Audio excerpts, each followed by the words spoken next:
بسم اللہ الرحمن الرحیم۔ شروع اللہ کا نام لے کر جو بڑا مہربان نہایت رحم والا ہے۔ وما خلقت الجن والانس الا ليعبدون، اور میں نے جنوں اور انسانوں کو اسی لیے پیدا کیا ہے کہ وہ میری عبادت کریں۔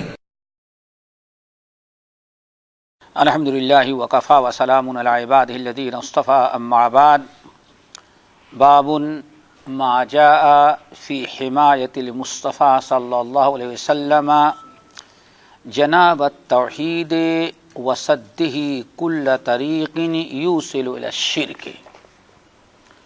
یہ یہاں سے نیا باب شروع ہو رہا ہے، اور اس باب کا عنوان اور موضوع شیخ الاسلام رحمۃ اللہ علیہ نے یہ قائم کیا ہے کہ مصطفیٰ صلی اللہ علیہ وسلم کی حمایہ،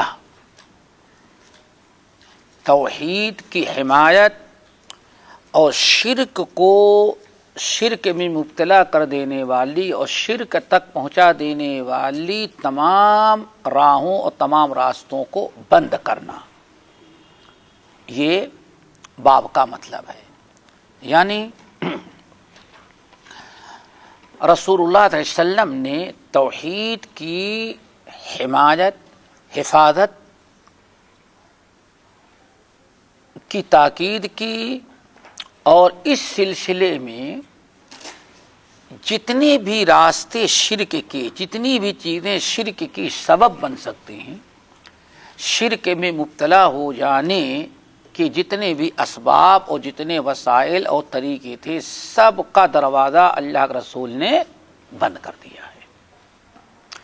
اس قدر امت کو تعلیم دی ہے کہ اگر امت آپ کی اپنا مقرر کردہ ہدایات اور تعلیمات کو، جو توحید کی حفاظت کے لیے مقرر کر دیا ہے، اگر امت کے لوگ اس کو اپنا لیں تو عقیدے میں شرک کا نام و نشان باقی نہ رہ جائے۔ کیوں؟ رسول اللہ صلی اللہ علیہ وسلم کی خوبی یہ ہے کہ آپ نے شرک سے بھی منع کیا ہے، اور شرک کے سارے راستوں کو بھی اللہ تعالیٰ نے بند کر دیا ہے، ان تمام چیزوں سے منع کر دیا ہے جو شرک کا ذریعہ اور سبب بن سکتی ہوں۔ یہاں سب سے پہلے تو یہ سمجھیں کہ شیخ الاسلام نے محمد صلی اللہ علیہ وسلم کا نام لینے یا رسول کہنے کے بجائے مصطفیٰ لیا ہے نام، مصطفیٰ۔ یہ اصل میں مصطفیٰ ہے۔ یہ تو بہت زیادہ نام رکھا جاتا ہے ہمارے ہاں ماشاءاللہ، مصطفیٰ، مرتضیٰ، مجتبیٰ، مصطفیٰ استفاء سے ہے، یہ صفیون سے ہے کیا؟ استفاء، باب افتعال، باب افتعال جو آتا ہے اس سے والے وہ یہ ہے استفاء، اسی سے ہے مصطفیٰ۔ اصل میں میم صاد، چونکہ استفاء میں صاد کے بعد کیا ہے؟ تا نہیں ہے، الف با تا ہے۔ ہاں، جیسے افتعال، کیا فعل سے کیا بن گیا؟ افتعال، لیکن تو ہونا چاہیے تھا تا، استفاء، مصطفیٰ ہونا چاہیے، لیکن عام طور پر یہاں تے کے بجائے کیا لکھا جاتا ہے؟ تا، مصطفیٰ۔ وجہ کیا ہے؟ اصل میں کیا؟ مصطفیٰ، تا کے ساتھ، سمجھئے نا؟ لیکن کتابوں میں کیا لکھا جاتا ہے؟ مصطفیٰ، یہاں بھی لکھا ہوا ہے، کیونکہ صاد کے بعد صاد کو تا اگر ہے، الف با تا، تا سے پہلے صاد کو ادا کرنا اگر دشوار ہوتا ہے، سمجھ گئے نا؟ کیوں؟ صاد کو یہ مفخم لفظ ہے، صاد، اس کی ادا کرنے کے وقت انسان کا منہ بند فل ہو جاتا ہے، صاد اور تا، الف با تا کو جو ادا کرنا ہے کہا بالکل اس سے ادا، تو دونوں کی ادائیگی ایک ساتھ مشکل ہے. تو اسی لیے عرب کے لوگوں نے اپنی سہولت کے لیے ایسے مقام پر اگر تا آ جاتا ہے تو تا کے بجائے وہ کیا لکھ دیتے ہیں، طا، جس سے ادائیگی مصطفیٰ، دونوں لفظ جو ہے کیا ہیں، مخرج قریب اکٹھا ہو جاتا، دونوں مفخم ہو جاتے ہیں تو آسان ہو جاتا ہے. ورنہ اصل میں مصطفیٰ ہے، جیسے قرآن پاک میں لست علیہم بمسیطر کے بجائے کیا ہے، بمسیطر. ہاں سمجھ گئے نا. اب وہاں ذرا دیکھو طا کی مناسبت سے اس پر دیکھو دونوں لکھا ہے، سین اور صاد دونوں لکھا رہتا ہے، یہی اصل سین ہے لیکن کیا پڑھا جا رہا ہے، صاد. تو یہ عربی کا دستور. استفا کے معنی، مصطفیٰ کے معنی آتے ہیں چنا ہوا.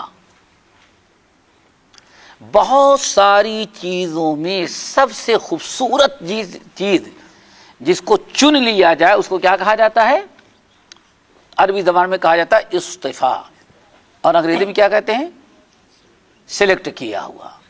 ہاں سلیکٹ کر لینا. بہت ساری چیزوں میں سے سب سے اچھی چیز جو آپ کو نظر آئے اس کو چن لیں، اس کو کیا کہا جاتا ہے عربی زبان میں، استفا. تو آخری نبی بنانے کے لیے اور پوری دنیا والوں کے لیے، انسان اور جنات کے لیے اللہ تعالیٰ نے اتنا بڑا منصب جو تمام انبیاء میں تھا، اللہ تعالیٰ نے اس منصب کے لیے کس کو چن لیا، محمد صلی اللہ علیہ وسلم کو. اسی لیے آپ کے ناموں میں سے ایک نام کیا ہے، مصطفیٰ. تو یہ تو باب کا مطلب ہوا کیا کہ اس چیز کو بیان کیا جائے گا کہ رسول اللہ صلی اللہ علیہ وسلم نے توحید کی حمایت اور توحید کی حفاظت کے لیے کہ کافی توحید کی حفاظت کا حکم دیا ہے، اور ہر ایسی چیزوں کو اللہ کے رسول نے واضح کر دیا، منع کر دیا جو چیزیں شرک کا ذریعہ اور سبب بن سکتی تھیں. اس باب میں مصنف رحمۃ اللہ علیہ نے قرآن پاک کی ایک آیت اور نبی علیہ السلام کی 2 حدیثیں نقل کی ہیں، اور 9 مسائل آئیں گے پورے باب کے اندر. یہ ہے ایک آیت، 2 حدیثیں اور 9 مسائل. سب سے پہلی آیت کیا ہے، اللہ تعالیٰ نے ارشاد فرمایا لَقَدْ جَاءَكُمْ رَسُولٌ مِّنْ أَنفُسِكُمْ عَزِيزٌ عَلَيْهِ مَا عَنِتُّمْ، عَزِيزٌ عَلَيْهِ مَا عَنِتُّمْ وَبِالْمُؤْمِنِينَ رَءُوفٌ رَحِيمٌ. لَقَدْ جَاءَكُمْ رَسُولٌ مِّنْ أَنفُسِكُمْ عَزِيزٌ عَلَيْهِ مَا عَنِتُّمْ بِالْمُؤْمِنِينَ رؤوف الرحیم. یہ ہے حریص علیکم، حریص علیکم بالمؤمنین رؤوف الرحیم. حریص. نبی علیہ السلام کی یہاں کئی خوبیاں بیان کی، وہ یاد رکھنے کی ہیں، کیونکہ توحید کی حفاظت کا طریقہ بتا دینا اور توحید کے خلاف شرک میں مبتلا کر دینے والی، شرک میں مبتلا کر دینے کے سبب بننے والے سارے اعمال کی وضاحت کر کے، نشاندہی کر کے منع کر دینا، یہ نبی علیہ السلام کے یہ اس بات کی دلیل ہے کہ نبی علیہ السلام امت کی بے انتہا فکر کرتے تھے، امت کے عقیدے کی بڑی فکر تھی، اور امت سے بڑی زیادہ بے انتہا محبت کیا کرتے تھے. کیوں؟ محبت ہی کی وجہ سے آپ نے امت کو توحید کی حفاظت کا طریقہ اور شرک جو کے سارے اسباب کو بتا دیا۔ یہ آیت سورۃ التوبہ کی ہے، سورۃ التوبہ کی آیت ہے۔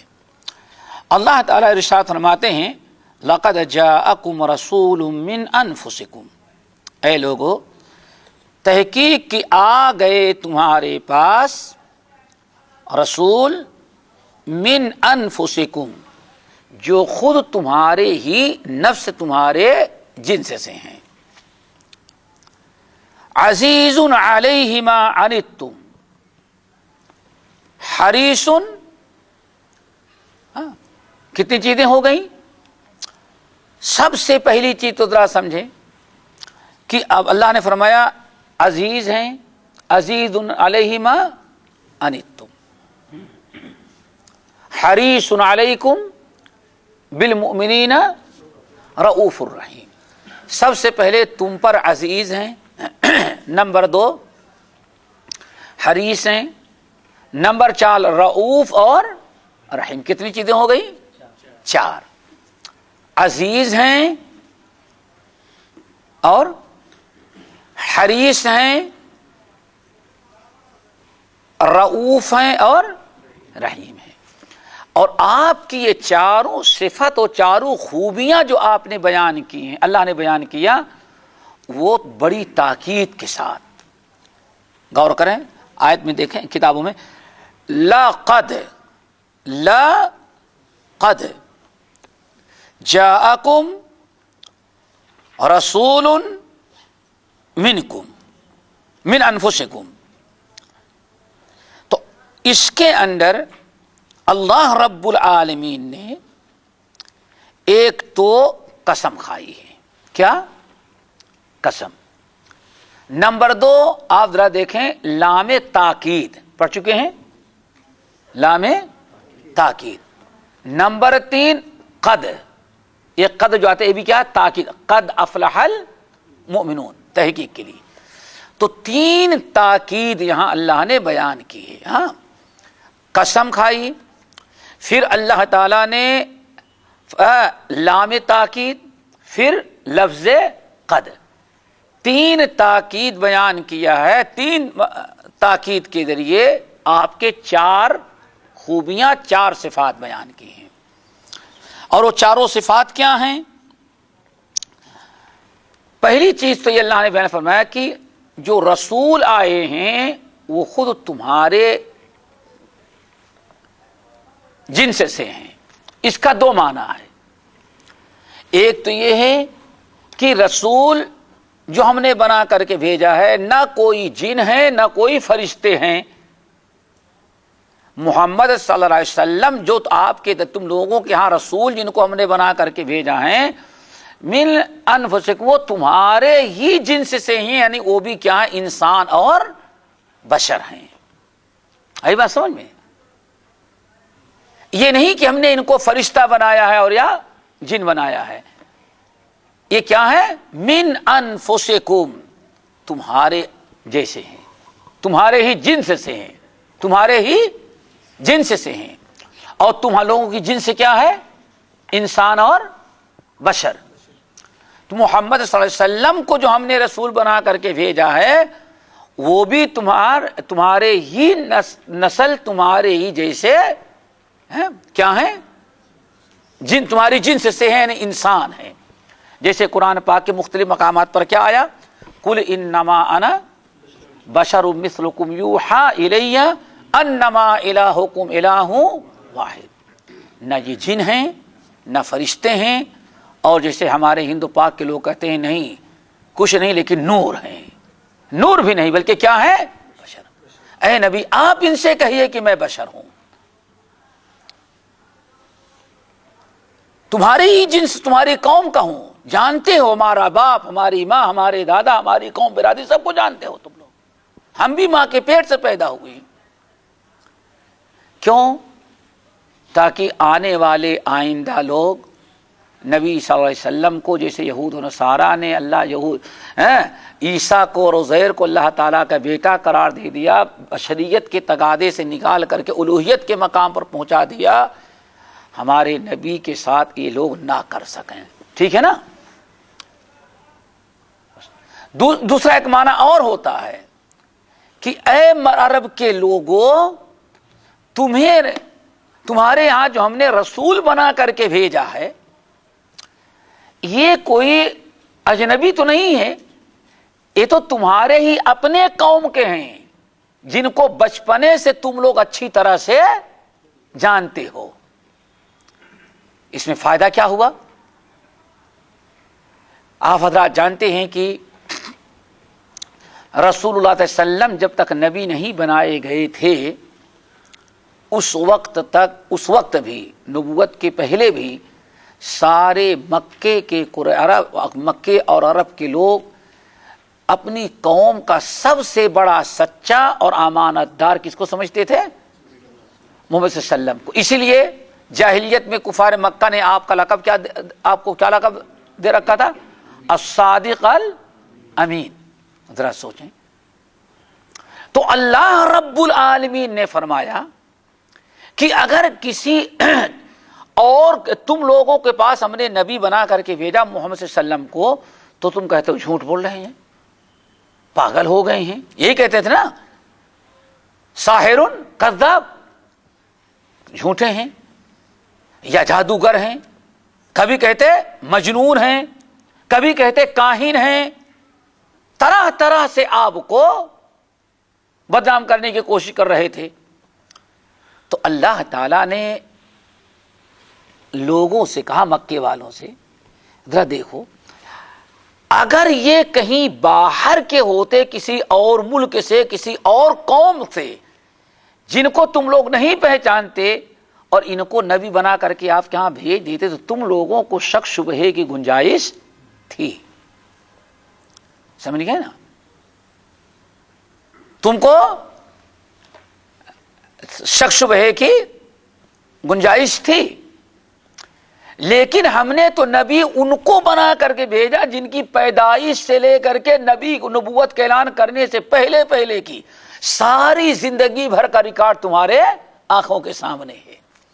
آج تک تم نے کبھی ان کو جھوٹ بولتے ہوئے نہیں دیکھا، آج تک انہوں نے امانت میں خیانت نہیں کی ہے، آج تک انہوں نے کبھی کوئی برائی نہیں کی ہے۔ ذرا بتاؤ، ان کی تصدیق کرنے میں تمہیں کون سی چیز رکاوٹ بن رہی ہے؟ لَقَدْ جَاءَكُمْ رَسُولٌ مِّنْ أَنفُسِكُمْ، تمہارے ہی قوم کا آدمی ہے، اور یہ کسی کے سچے ہونے کی بہت بڑی دلیل ہوتی ہے۔ مثال کے طور پر، ابھی آپ کتنے دن سے آتے ہیں ہمارے پاس؟ 2 سال، 3 سال، 4 سال، کتنے سال ہو گئے؟ ایک عرصہ ہو گیا ہوگا۔ ابھی کوئی آدمی آپ کے سامنے کہے، ارے صاحب میں تو شیخ صاحب کے ہاں کبھی نہیں، کیوں؟ وہ تو جب بیٹھتے ہیں تو گالیاں ہی اماموں کو دیتے ہیں، ولیوں کو برا ہی بھلا کہتے ہیں، تو میں سمجھتا ہوں آپ کے سامنے یہ کہے گا تو آپ کیا کہیں گے؟ صاحب 5 سال سے میں خون کا خطبہ سن رہا ہوں، آج تک تو میں نے کبھی نہیں سنا۔ کیا خیال ہے؟ سب سے بڑا ریکارڈ ہوتا ہے انسان کی زندگی کا یہ۔ اسی لیے موسیٰ علیہ السلام کی زندگی پر غور کرو، ریکارڈ، اچھا ریکارڈ ہونا چاہیے۔ یہ قوم کے سامنے، لوگوں کے سامنے اپنا اچھا ریکارڈ رہنا، یہ آدمی کے سچے ہونے کا بہت بڑا معیار بن جاتی ہے۔ دیکھو، موسیٰ علیہ السلام کو جب اللہ تعالیٰ نے فرعون اور اس کی قوم کے پاس رسول و پیغمبر بنا کر کے بھیجا، موسیٰ کلیم اللہ جب آئے اور قوم کو دعوت دیا، اور قوم نے مخالفت کیا، اور فرعون نے مجنون، ساحر، کذاب سب کچھ کہنا شروع کیا، تو موسیٰ کلیم اللہ نے کیا کہا؟ وَقَدْ لَبِثْتُ فِيكُمْ عُمَرًا مِّن قَبْلِهِ، اللہ کے بندو، آج ہمارے اندر اتنے عیب تم کو نظر آ گئے، حالانکہ میں کوئی بات نہیں، تمہارے ہاں سے جانے کے پہلے بچپنے سے لے کر کے جوانی تک کی زندگی کہاں گزاری میں نے؟ تمہارے درمیان۔ اس وقت بتاؤ تم نے ہمارے اندر کیا عیب پایا تھا؟ دیکھو موسیٰ کلیم اللہ کیا ریکارڈ پیش کر رہے ہیں، اپنی زندگی کے پچھلے ریکارڈ کو پیش کر رہے ہیں۔ یہ بہت بڑی چیز ہوتی ہے کہ آدمی کہ پچھلی زندگی پر کوئی اس کے سامنے کوئی بات کہی جائے تو آپ ذرا اس کے ساتھ جو زندگی گزار چکے ہیں اس ریکارڈ کو سامنے رکھتے ہوئے دیکھیں کہ جو بات ان کی طرف کہی جا رہی ہے آج آپ کا تجربہ کیا کہتا ہے، ایسے ہیں یا ایسے نہیں ہے؟ آئی بات سمجھ میں؟ لیکن ہم لوگوں نے آج اس چیز کو چھوڑ دیا۔ اللہ تعالیٰ فرما رہے ہیں 40 سال تک نبوت کا اعلان کرنے کے پہلے تک ہمارے نبی محمد صلی اللہ علیہ وسلم تمہارے ہی یہاں رہتے تھے، ولادت سے لے کر کے نبوت کے اعلان کرنے تک کا زمانہ تم لوگ جانتے ہو۔ نہ یہ کبھی مجنون ہوئے، نہ کبھی جادوگر بنے، نہ کبھی جھوٹ بولے، نہ کبھی بد اخلاق بولے اخلاق بنے، اور نہ کبھی انہوں نے قوم کے ساتھ بے وفائی اور دغا بازی کی ہے۔ تو تم لوگوں کو تو فوراً تصدیق کر لینی چاہیے تھی، جیسے صدیق اکبر نے۔ اللہ اکبر، صدیق اکبر نے ہی کیا۔ جب نبی علیہ السلام کو معراج ہوئی اور رات میں شام سے ساتوں آسمان جنت جہنم کی پوری سیر کر کے واپس فجر میں پھر نبی علیہ السلام مدینے میں مکے میں آپ نے صبح لوگوں سے بیان کر دیا۔ ابو جہل بدبخت سنا، کہاں ایسی بتا رہے ہیں، دوڑا ہوا آیا، کہا او محمد کیا لوگ کہہ رہے ہیں؟ آپ نے فرمایا کیا ہوا؟ کہا سننے میں آیا ہے کہ آپ رات کے آدھی رات کو یہاں سے گئے اور شام اور فلسطین ہوتے ہوئے ساتواں آسمان اتنا لمبا سفر کر کے آ گئے آپ۔ آپ نے فرمایا ہاں۔ تو بڑا اچھا موقع مل گیا، ملعون سیدھے اٹھا وہاں سے، اللہ کے رسول سے بہت کچھ نہیں کیا، اٹھا گیا سیدھے کہ ابو بکر کے پاس گیا۔ ابو بکر کے پاس گیا، کہا کہ ابو بکر ہاں تمہارے ساتھی کے بارے میں کیا تمہارا خیال ہے، کیسا سمجھتے ہو؟ کہا کون ساتھی؟ کہا تمہارا وہ محمد صلی اللہ علیہ وسلم جو ہے، محمد جو ہے۔ صدیق اکبر نے کہا کہ بالکل سچے ہیں۔ کہا کہ بالکل سچے ہیں، کبھی نہیں جھوٹ بول سکتے۔ کہا کہ اگر میں تمہیں ایسی خبر دے دوں کہ واقعی تم آج 100% ابھی کہہ دو کہ واقعی ہمارا ساتھی جھوٹا ہے، کیا خیال ہے بتاؤں؟ صدیق اکبر نے کہا بول کیا ہے؟ ابو جہل نے کہا تمہارے ساتھی کہہ رہے ہیں رات کو تم لوگ ان کے یہاں تک چلے آئے تو آدھی رات کو ان کے گھر سے ان کو اٹھایا گیا اور یہاں سے مسجد اقصیٰ لے گیا اور مسجد اقصیٰ میں ائمہ کے ساتھ ملاقات کی امامت کیا، پھر اس کے بعد ساتوں آسمان کا سفر اور جنت جہنم دے کر کے پھر فجر میں یہاں موجود ہے صبح۔ ابو بکر بتاؤ اب تو تم ان کو جھوٹا سمجھو گے؟ کہا کہ واللہ تو کہہ رہا ہے کہ وہ نہیں، وہ کہہ رہے ہیں۔ کہا تو کہتا یہ خبر دیتا تو میں کہتا واقعی تو جھوٹا ہے، لیکن اگر محمد نے خبر دی ہے تو میں کہتا ہوں واقعی محمد اس میں بھی سچے ہیں صلی اللہ علیہ وسلم۔ ابو جہل اپنا منہ لے کر کے وہاں سے واپس آ، ریکارڈ ہونا چاہیے۔ تو اللہ کے رسول نے فرمایا، اللہ تعالیٰ فرماتے ہیں جو رسول ہم نے تمہارے درمیان بھیجا ان کا ریکارڈ دیکھ لو، کیا وہ کبھی پاگلوں جیسی بات کیے، کبھی جادوگر بنے، کبھی انہوں نے جھوٹ بولی؟ نہیں۔ پھر آگے اب اللہ رب العالمین نے اب وہ 4 خوبیاں، وہ کیا ہے؟ عزیز علیہ ما عنتم۔ یہ 4 خوبیاں صفات بڑے غور سے یاد کریں، بڑی اہم ہیں۔ کیا ہے سب سے پہلی خوبی؟ عزیز علیہ۔ اور اس سے اندازہ لگائے کہ شیخ الاسلام کو اللہ نے کتنا بڑا علم دیا تھا، کتنی بڑی اجتہادی قوت اور دلائل کیسے کتاب و سنت سے نکالتے تھے، حیرت ہوتی ہے۔ باپ کیا قائم کر رہے ہیں ذرا غور سے سنو کہ ہمارے محمد صلی اللہ علیہ وسلم، رسول اللہ صلی اللہ علیہ وسلم نے توحید کی حفاظت میں، توحید کی حفاظت کے لیے ان تمام چیزوں کو سے منع کر دیا ہے، ساری چیزیں بیان کر دی ہیں جو شرک کا بذات خود تو شرک نہیں ہے لیکن شرک کا سبب بنتی ہے۔ پھر دلیل کیا دے رہے ہیں ذرا سنو۔ پہلی خوبی کیا ہے؟ آپ عزیز علیہ ما عنتم، عزیز علیہ ما عنتم۔ عزیز کے معنی آتا ہے گراں گزرنا۔ کیا؟ گراں گزر جانا۔ کیا آتے ہیں؟ ارے وہی کسی چیز جو مشکل ہو جانا، کوئی بھاری اور گہرا ہو جانا، ٹھیک ہے نا؟ کوئی ایسی چیز جو آپ کو تکلیف دہ ہو، ایسا بوجھ جس کی آپ طاقت نہ رکھتے ہو، جو گرا اور ناگوار ہو، اس کو کیا کہتے ہیں؟ عزیز۔ اللہ تعالیٰ کیا فرماتے ہیں؟ عزیز علیہ ما عنتم، اے میرے بندو جن چیزوں سے تم کو تکلیف پہنچے، جس سے تمہارا نقصان اور خسارہ ہو، جو چیزیں تمہارے لیے مشکل اور پریشانی کا سبب بنتی ہیں، ہمارے نبی پر وہ چیزیں تمہارے لیے بہت ناگوار ہوتی ہیں۔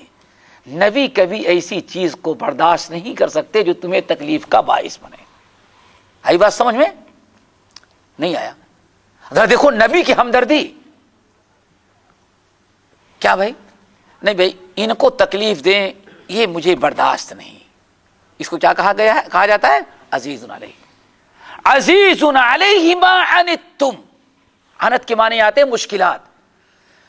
تمہیں جو چیزیں تکلیف دہ ہوں، تمہیں جو پریشان کن چیزیں ہوں، جو تمہاری استطاعت و طاقت سے باہر ہو، بار گرا ہو، وہ چیزیں ہمارے نبی کو بہت ہی زیادہ گرا گزرتی ہیں۔ نہیں سمجھا؟ ارے بھائی یہ سمجھ لو بھائی، جن چیزوں سے تم کو تکلیف پہنچ ہو، ہمارے نبی ان چیزوں کو کبھی برداشت نہیں کر سکتے۔ ہمارے نبی کو یہ چیز بڑی ناگوار ہو ہے کہ ہمارا امتی کسی مصیبت میں پھنس جائے۔ اب بات سمجھ میں آئی؟ عزیز علیہ ما عنتم، یہ سمجھو کہ جن چیزوں سے تم پریشانی میں مبتلا ہو جاؤ، تمہاری دنیا آخرت برباد ہو، تم تکلیف میں مبتلا ہو جاؤ، ایسی کوئی چیز ہمارے نبی تمہارے لیے پسند نہیں کرتے۔ ہر ایسی بات سے نبی کو دکھ پہنچتا ہے، ہمارے نبی کو ناگوار ہے ہر وہ بات جس سے امتی کو تکلیف ہو۔ اسی لیے دین کیا مطلب؟ یہ دینی تکلیف۔ آپ نے کیا ارشاد فرمایا؟ بُعِثْتُ بِالْحَنَفِيَّةِ حنیفیۃ السمحہ، اے لوگو اللہ رب العالمین نے ہم کو وہ دین لے کر کے بھیجا ہے جو نہایت آسان ہے، اور آسان ہونے کے ساتھ باطل کی ذرہ برابر اسے ملاوٹ بھی نہیں ہے۔ دیکھا آپ نے؟ انما بعثتم میسرین ولم تبعثوا معسرین، امتی کو کوئی حکم ایسا آپ نہیں دے سکتے جو امتیوں کے لیے پریشان کن ہو۔ ہم انما بعثتم میسرین ولم تبعثوا معسرین، ذرا سوچو اللہ کے نبی کو اتنا بھی گوارا نہیں کہ ایک جاہل ان پڑھ آدمی اپنی نادانی کی بنا پر مسجد میں آ کر کے پیشاب کرنے لگا، مسجد میں کھڑے ہو کر کے پیشاب کرنے لگا، اور صحابہ کرام ڈانٹنے لگے اور مارنے کے لیے دوڑے، تو اللہ کے نبی کو بھی گوارا نہیں کہ ہمارے امتی جاہل کو بلا وجہ تکلیف دی جائے۔ آپ نے سب کو منع کیا اور سب کو روک دیا، فرمایا دعوہ، چھوڑ دو۔ جب پیشاب کر کے فارغ ہوا تو آپ نے ایک آدمی کو حکم دیا بالٹی میں پانی لے کر کے آؤ۔ پانی لے کر کے اللہ کے رسول نے پیشاب پر ڈال دیا، مسجد فرمایا اب کتنی آسانی سے مسجد پاک ہو گئی، تم لوگ بلا وجہ اس جاہل کے گلے پڑ گئے، ہر ایک ڈانٹنے لگا۔ اللہ اکبر۔ پھر آپ نے اس کو بلایا، ادھر آؤ، دیکھو دیکھو یہ جو مسجد ہوتی ہے، یہی حدیث ہے نا، یہ مسجد اللہ کا گھر ہے۔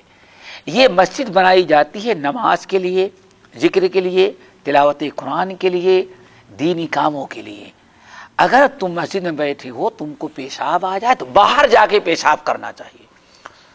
وہ سوچ رہا ہے کہ اتنے لوگوں میں سارے غصے میں، یہ تو عجیب بات، اتنے نرم دل ہیں۔ اس نے کہا بس انشاءاللہ، اپنے قوم سے جا کے کہتا ہے بھائی ہم نے اتنا اچھا استاد اور معلم دنیا میں کبھی نہیں دیکھا۔ نبی تو ہر وہ چیز جو امت کے لیے تکلیف کا باعث بنے، عزیز علیہ ما عنتم، اللہ فرماتے ہیں ہمارے نبی کو وہ تمام چیزیں ناپسند ہیں۔ آئی بات سمجھ میں؟ نتیجہ کیا نکلا؟ امت کسی تکلیف میں مبتلا ہو، امت کسی تکلیف میں مبتلا ہو، اللہ اکبر، امت کسی تکلیف میں مبتلا ہو، اللہ کے نبی ایسی چیز کبھی، ایسی چیز کا حکم نہیں دے سکتے۔ کیوں؟ آپ کیا ہیں بھائی؟ عزیز علیہ ما عنتم۔ دوسری صفت کیا ہے؟ حریص علیکم، یہی ہے نا، حریص علیکم، اور تمہارے اوپر بڑے حریص ہیں۔ حریص کا مطلب کیا ہوتا ہے؟ حریص کا معنی کیا ہے؟ اللہ اکبر،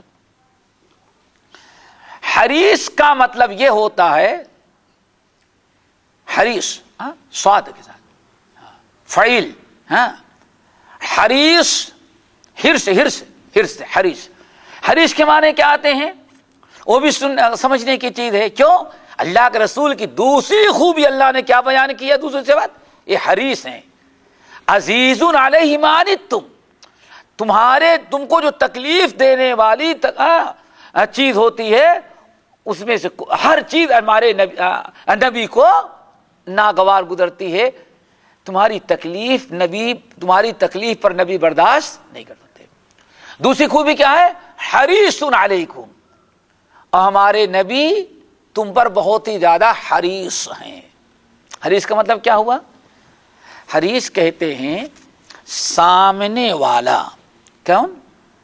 سامنے والا، سامنے والے کو جو چیز فائدہ پہنچانے والی ہو، جس میں سامنے والے کی بھلائی اور خیر ہو، آپ اس کو اس میں کامیاب بنانے کی کوشش کرتے ہیں، اس کو کیا کہا جاتا ہے؟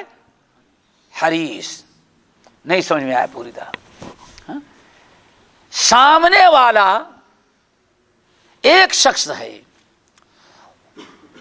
اس کو کسی چیز میں کوئی چیز اس کے لیے خیر کی ہے، برکت کی ہے، فائدہ ہے، اس کی کامیابی کا ذریعہ ہے، آپ وہ چیز اس کو مہیا کرنے کے لیے، اس میں اس کو کامیاب بنانے کے لیے جو آپ کی دلی خواہش اور تمنا ہوتی ہے اور جو آپ کوشش کرتے ہیں، اس کو کیا کہا جاتا ہے؟ حریص۔ خواہش، مثلا آدمی سوچتا ہے کہ ہماری کامیابی کس میں ہے؟ مال میں، تو دیکھیں یہ آدمی مال حاصل کرنے کی کتنی کوشش کرتا ہے، اسے کیا کہا جاتا ہے؟ مال کی ہرس ہے۔ اللہ کے نبی تمہارے اوپر بڑے حریص ہیں، تم سے مال نہیں لینا ہے، نبی تم پر حریص یہ ہیں کہ ہر فائدے کی چیز تم کو مل جائے، نبی یہ اسی کوشش کرتے رہتے ہیں۔ دو چیزیں ہو گئی، ہر تکلیف سے تم بچ جاؤ اور ہر فائدے کی چیز تم کو مل جائے۔ ہر تکلیف سے تم بچ جاؤ، یہ نبی عزیز ہیں، اور ہر فائدے کی چیز تمہیں مل جائے، یہ تمہارے اوپر نبی کیا ہے؟ حریص ہیں۔ آگے بات سمجھ میں؟ ذرا سوچو کتنی بڑی خوبی ہے اللہ کے رسول کی، عزیز علیہ ما عنتم حریص علیکم، رؤوف، اور ہمارے نبی کیا ہیں؟ بالمؤمنین رؤوف الرحیم، بالمؤمنین رؤوف الرحیم، اور مومنوں کے ساتھ، مومنوں کے لیے آپ بڑے ہی رؤوف ہیں۔ رؤوف، رؤوف اور رحیم ہیں۔ رؤوف اور رحیم کا معنی کیا ہوتا ہے؟ رؤوف دو کا مطلب سمجھ گئے نا؟ یہ بہت بڑی خوبی بیان کی جا رہی ہے۔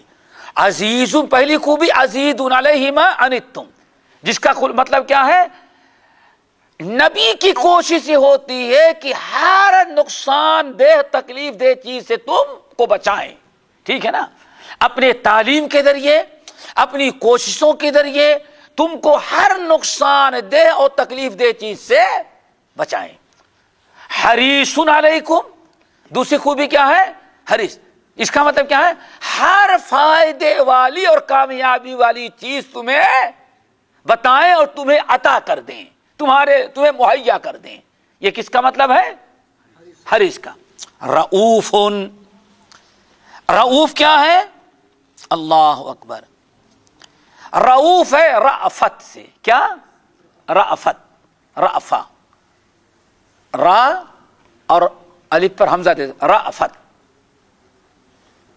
اس سے کیا ہے؟ یہ اس کا مصدر ہے، مصدر ہے رأفت، اسی سے رؤوف ہے. رؤوف کون سے صیغہ ہے؟ یہ نہیں، غور کرو، سوچ بھول گئے. رؤوف غفور، مبالغے کا صیغہ. رؤوف مبالغے کے ساتھ، رأفت سے. رأفت کے معنی کیا آتے ہیں؟ زیادہ سے زیادہ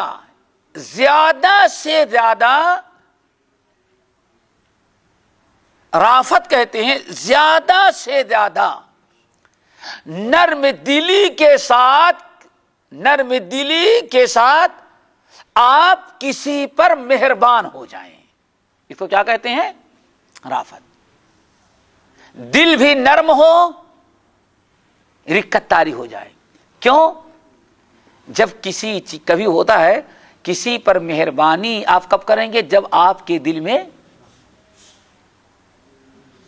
آپ کا دل اس کی پریشانی کو دیکھ کر کے پگھل جائے، نرم ہو جائے، تبھی آپ کیا کریں گے؟ پھر اس کے بعد جوش آتا ہے آپ اس کی مدد کریں. ایک مظلوم روڈ پر ہے، ظالم اس کو مار رہے ہیں، یا مظلوم بیچارہ کوئی ڈرائیور مار کر کے چلا گیا، وہ مظلوم بیچارہ روڈ پر تڑپ رہا ہے، آپ کے دل میں اس کی تکلیف کی وجہ سے آپ کا دل سب سے پہلے نرم ہوگا. پھر یہ دل کی نرمی جو ہے آپ کو اس کے اوپر مہربانی کرنے پر آمادہ کرے گی، مجبور کرے گی. تو انتہائی درجے کی زیادہ سے زیادہ نرم دلی کے ساتھ کسی پر رحم و کرم کرنے کا، مہربانی کرنے کا نام کیا ہے؟ رؤوف، رأفت ہے، رؤوف ہے.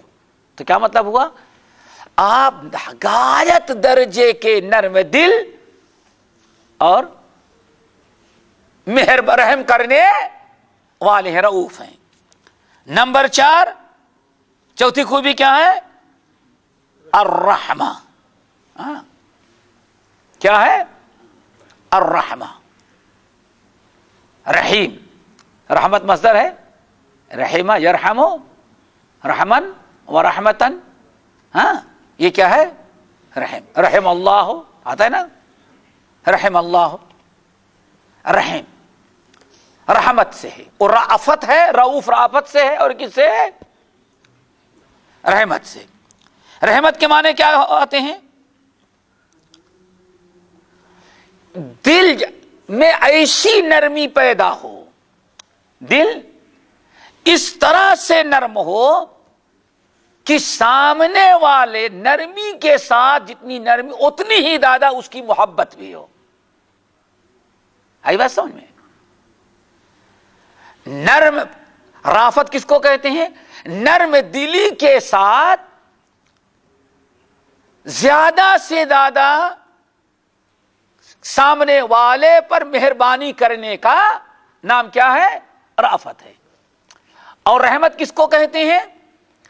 نرم دلی کے ساتھ زیادہ سے زیادہ محبت اور ہمدردی کا نام ہے. ہمدردی، محبت نہ کو تو کیا کہو؟ ہمدردی. نرم دلی کے ساتھ زیادہ سے زیادہ سامنے والے کے ساتھ ہمدردی کی جائے، اس کو کیا کہتے ہیں؟ رحیم. چاروں خوبی آ گئی. لقد جاءکم رسول من انفسکم عزیز علیہ ما عنتم حریص علیکم بالمؤمنین رؤوف الرحیم. اللہ تعالیٰ نے